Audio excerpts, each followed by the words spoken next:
எனக்கு என்னென்னா சினிமாவில் வாய்ப்புகள் வந்து எப்போவாது இதே கோடம்பாக்கத்தில் 1,00,000 பேர் தெரியுறான் வாய்ப்பு கிடைக்காம.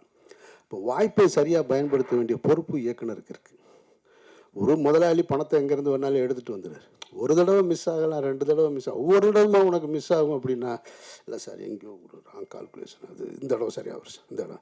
அப்புறம் இப்போ இந்த ஹிந்தி படம், ஹிந்திக்கு ஸ்கிரிப்ட் எழுதினார், அடுத்த கட்டத்துக்கு போயிட்டார். ஆனால் என்னென்னா நந்தா கிட்ட அந்த உழைப்பு, அந்த முயற்சி, அந்த தேடுதல் இருந்துக்கிட்டே இருந்தது. அது நான் கனிக்கிட்ட பார்த்துருக்கேன். கனிய தொடக்கத்திலேருந்து எனக்கு தெரியும். அவனுடைய தேடுதல், அவனுடைய பர்த்திவீரன் ஷூட்டிங்லலாம் திட்டு வாங்கிட்டு கோச்சிட்டு வந்துட்டான். காய்ச்சல் வந்துருச்சு அவனுக்கு. அப்புறமா திரும்ப வந்து அந்த அந்த ஈகோலாம் பார்க்காம திரும்ப தேடிக்கிட்டே இருப்போம். ஏதாவது ஒரு வேலை செஞ்சுக்கிட்டே இருப்போம். அது நந்தா கிட்ட இருந்தது.